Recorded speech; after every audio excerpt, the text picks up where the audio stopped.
G'day YouTube, Dishy here again. Another day out in the local mountains, and just thought I'd pull up and have a bit of lunch and have a bit of a fire going. And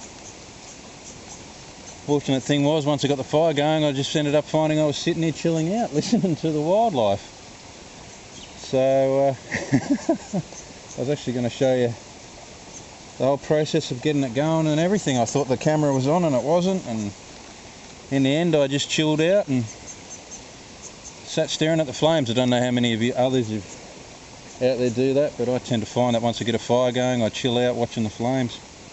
But just quickly, I've been getting a lot of questions and messages asking about the importation of knives into Australia and the legality of carrying knives and everything else in Australia. I'll try and make this quick, but hopefully the fire there will be a nice background for you. You can hear me. Unfortunately I can't see my viewfinder at all, so I don't know how this is going to turn out.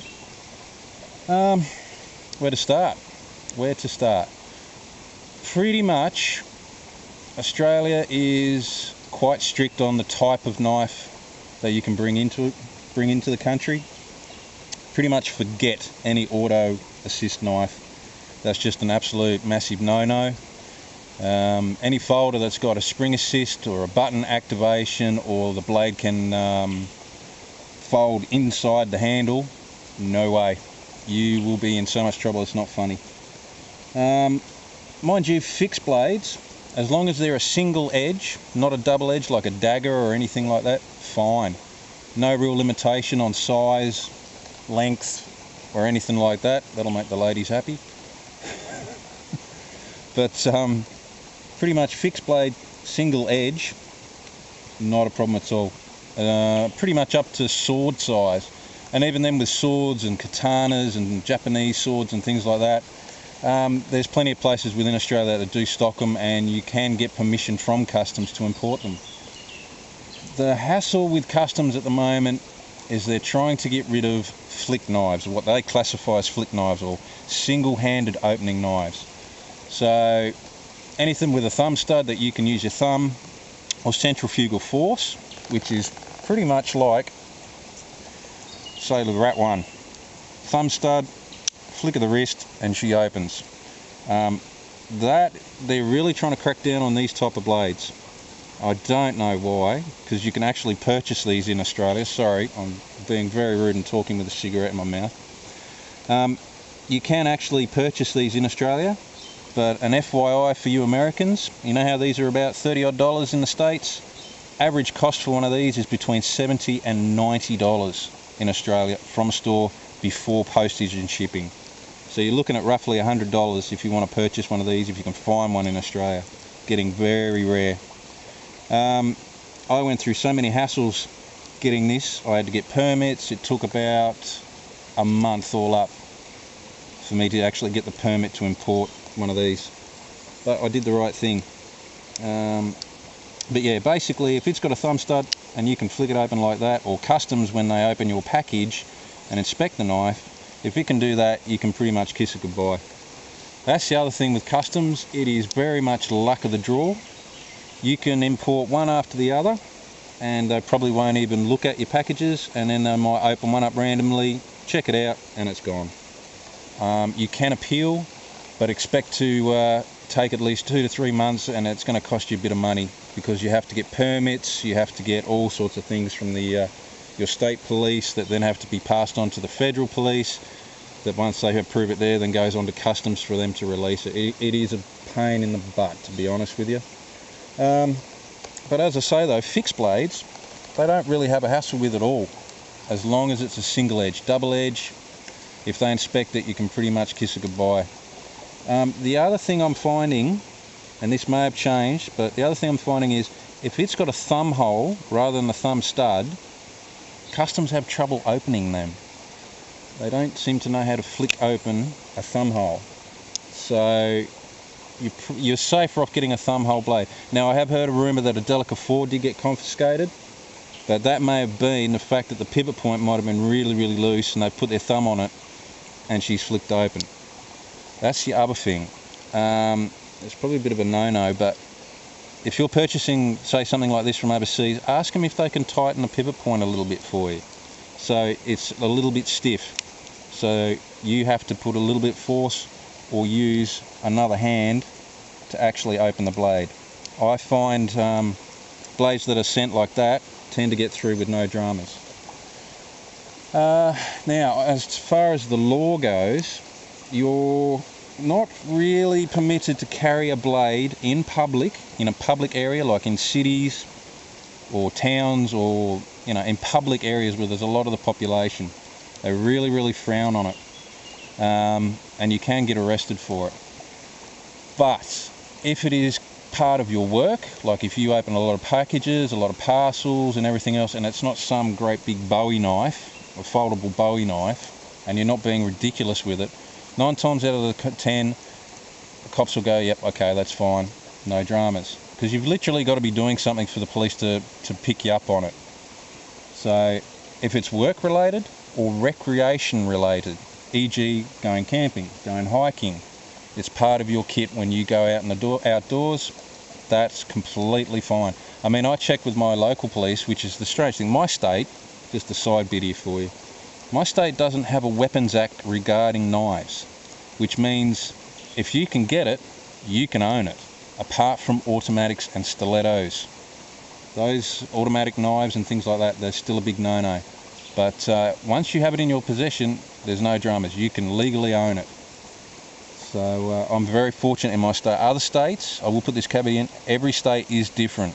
If you live in Queensland or New South Wales, they are really strict on the type of knife that you may possess. Again though, once you're out, if you're going hiking or anything like that, or as part of your recreation or part of your work, that's fine. But you cannot walk around the city or anything like that with one of these in your pockets, because if you get pulled up by the cops and you get searched, they will confiscate it and you will get fined. As I was saying, I'm pretty fortunate that in Tasmania they don't really care. Well, it's not they don't really care, there is no law against the possession of a knife, no matter what sort it is, except automatics. But I hope that answers a few questions. It's probably not the best video in the world, but I did have everything planned out, but I started chilling out to the fire. But anyway guys, just a short overview. As I say, I'll just quickly run over it. Caveats: you need to check with each individual state. Each state has different laws regarding this. So the best thing you can do is talk to your local police and find out what their stand on it. But as far as customs goes, if they can flick it open or use centrifugal force, which means that they can just flick it open and it will open like that, it won't be allowed in the country. So if that pivot point's tightened up a little bit and they can't just whip it open or flick it open like that, you'll be able to get it in the country. Anyway guys, take care, all the best. I'm going to sit here and chill out to the fire until it dies down a bit more, and then I'm going to head home. Thanks very much for watching. Take care. Sorry about that, I just forgot a couple of points that I should have added at the end there. But the other thing to do is, if you find a knife, especially overseas, that you're really interested in getting, and you're not sure if it's going to get impounded or anything else, give customs a ring. I found that they are extremely helpful if you contact them to find out if that blade would be legal or not. They do have, or the rumour, it's not confirmed, but the rumour is that they do have a blacklist of certain blades that as soon as they see it, they see the brand, they see the model number, that's it, it's gone. Even if it can't be opened easily with one flick or anything like that, they just have it on their list. I think Aussie Mark had some trouble with a couple of Benchmades. I'm not 100% sure on that, you'd have to check with him there. But as I say, if you find something that you really like, just give them a call. Don't email them, it takes forever for them to get back to you, which is fair enough, they probably get thousands of emails. Ring their number. If you do that and you contact them, they're really helpful. They'll say to you, yeah, look, that should be fine, yes, that will be fine, and they'll even give you the processes that even if you sort of might need a permit for it, who to contact and the step-by-step process of getting that permit before you purchase it. because there'd be nothing worse than you say spending $200 on a blade and they confiscate it as soon as it comes in the country. Whereas if you'd contacted them and got the permit, they'd let it through. Basically, if your state police have no objections to you possessing or owning that knife, then customs won't have a problem with it either. But the issue is that customs are what we call, they're governed by a federal government, whereas the police are state.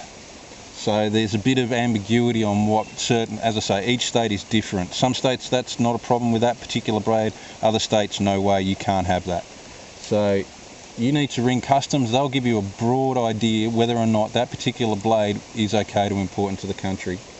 Anyway, the light is probably fading, you probably can't even see it, but it's nearly getting dark here and I better head off soon. Thanks very much for watching. I hope this was helpful. If there are any questions or anything, please leave a comment and I'll try and answer them as quickly as I can, or PM me and I'll do my best to answer them for you. But anyway guys, I hope this was helpful. But as I say, just check with your state police and customs first if you're looking at getting something, especially something expensive. It's honestly, it's so ambiguous. There's so much grey area, I can't speak it to English. There's such a grey area with blades at the moment on what can and can't be imported that just give them a call just to find out. They'll give you the heads up on it on whether or not it should be fine or not. Alright guys, take care, best wishes, catch yous later.